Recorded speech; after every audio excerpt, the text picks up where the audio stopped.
स्टेजी ज़ीनत मुअज़्ज़िज़ तमाम महबूब आशिक़ो अस्सलामु अलैकुम व रहमतुल्लाहि व बरकातुहू।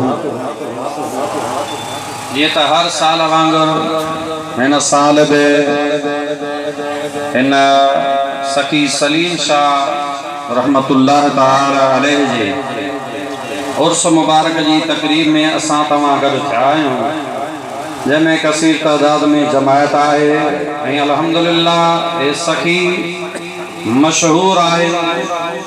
किथे भी हलिया वञो साईं जॾहिं सलीम शाह जो नालो ईंदो आहे त माण्हुनि जे ज़हन में फौरन अची वेंदो आहे त भई सखी सलीम शाह। त अल्हम्दुलिल्लाह उन जा औलाद बि सखी आहिनि ऐं उन्हनि जा फ़क़ीर बि सखी आहिनि। जंहिं ते बुज़ुर्ग नज़र कई आहे मुंहिंजे त इहो हिकिड़ो मुशाहिदो आहे त हज़रत सखी सलीम शाह जा जेके सच्चा मुरीद मोहब्बत वारा आहिनि उन्हनि खे जवान अल्लाह जी ज़ात उन्हनि खे हिन जवान जे सदके रंग लॻाए छॾिया। सुभान अल्लाह। असां मोहब्बत वारा आहियूं ऐं असां उन जवान जा मुरीद आहियूं हज़रत हाजी हुसैन शाह जिलानी जा जेके साईं जा हम असर हुआ ऐं अल्हम्दुलिल्लाह दीन शरीयत तरीक़ जा पाबंद हा। साईं जन भी शरीयत ऐं तरीक़ जा तमाम पाबंद।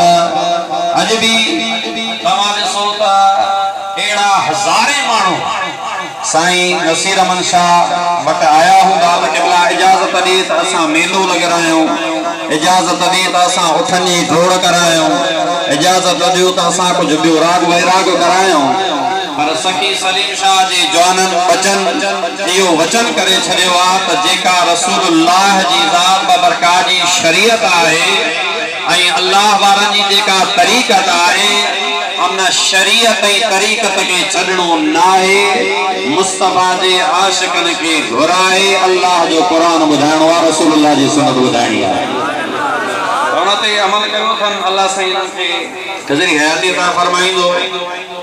खिताब ख़ुसूसी असांजा उस्ताद करण फरमाईंदा। असांजे उस्ताद जा फर्जंद आहिनि हज़रत क़िबला साईं मुफ्ती आज़म हज़रत क़िबला साईं मुफ्ती खान मोहम्मद रहमानी रहमतुल्लाह ताला अलैहि जा प्यारा सजण। सब जेको भी केर कम करे थो उन खां उहो कम मोहब्बत कराईंदी आहे। जेकॾहिं को कुकड़नि जो शौक़ीन आहे तो उनकी कुकड़न सां मोहब्बत आ, कॾहिं कुकड़ तो विढ़ाए, जेकॾहिं को कुत्ता तो विढ़ाए तो उनजी उन्हनि सां मोहब्बत आ। पर प्यारा सजण जेकॾहिं को मेलो हणाए थो या ग़लत कम तो करे तो उनजी उन पासे राय लाड़ो आ। पर जेको सखी सलीम शाह जे अंगण ते अची तंबे ते वेही महफिल नात कुरान ॿुधे थो त उनजी उन सखी सलीम शाह सां मोहब्बत आ। त हुजूर करीम जी हदीस जो हवालो आ हज़रत अनस रज़ियल्लाहु ताला अन्हु खां रवायत आ। सरकार खां कंहिं सवाल कयो या रसूल अल्लाह ॿुधायो त क़यामत कॾहिं ईंदी।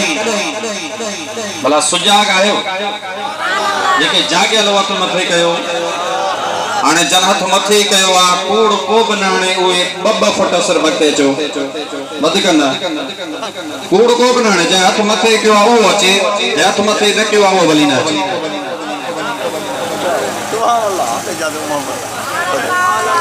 माशाअल्लाह माशाअल्लाह। बाज़ार हिकु मुक़रर जो पंहिंजो अंदाज़ हूंदो आहे। मां इन हिसाब सां तव्हांखे अॻिते आंदो हूअं चवां त तव्हां मथां नाराज़ थी पओ हा। साईं अली असगर भाई अल्लाह साईं तव्हांखे ख़ुशि रखंदो। मोहब्बत में तव्हां आया हो सलात कयो चओ सल्लल्लाहु वसल्लम अलैका या हबीब अल्लाह। हज़रत अनस रज़ियल्लाहु ताला अन्हु फरमाइंदा हिकिड़े जी सवाल कयो आहे या रसूल अल्लाह ॿुधायो त क़यामत कॾहिं ईंदी। मदीने वारे साईं फरमाइस त तूं उन जे लाइ तयारी कहिड़ी कई आहे। हुजूर करीम जी ज़ात खे तो अर्ज़ करे मदीने वारा मां रोज़ा रखिया हथ में पर उन्हनि ते फ़ख्र नाज़ कोन्हे। मां नमाज़ूं पढ़ियूं पर उन्हनि ते बि मूंखे फ़ख्र ऐं नाज़ कोन्हे। मां हज भी कया पर उन्हनि ते मूंखे फ़ख्र कोन्हे को। मां इबादत कंदो आहियां रोज़ो नमाज ए पिण चङो कम पर अञा को ॿियो फहम जैसा पसी पिरी खे क्या तुम ज़कातूं ॾिनियूं तुम हज कया तुम पर इन्हनि ते मूंखे नाज़ कोन्हे पर हिकिड़ी शइ ते नाज़ आहे जेका मां दिल में सांढे बंदि करे रखी आहे। साणा थियो सुभान अल्लाह, दिल खोले चओ सुभान अल्लाह। या रसूल अल्लाह हिकिड़ी शइ मां दिल में सांढे रखी आहे। महबूबा करीम जी ज़ात बरका फरमाए सकर खबर वो केड़ी शे तो दिल में सांडे रखी असो करे या रसूल अल्लाह मां तो हबीब करीम जी मोहब्बत पंजे दिल जे अंदर सांडे रखी यानी अल्लाह सा उन जे रसूल तो विठे मोहम्मद करीम सा मुके प्यारा मदीने वाले घोट फरमाए सुतोखे मुबारक जंहिंजी तूसा मोहब्बत जन सां तुंहिंजी मोहब्बत क़यामत जो ॾिहाड़ो थींदो तो उन सां गॾु हूंदे यानी मां आमना जे लाल सां गॾु हूंदे। हाणे त दिल खोले सुभान अल्लाह करे यानी तू मां मदीने वाले साईं सां गॾु हूंदे। साहबी वारो वरतो साहबी तो चवे अॼु रहमत जो दरिया जोश में छो त उहो मां अरसलनाका इल्ला रहमतल लिल आलमीन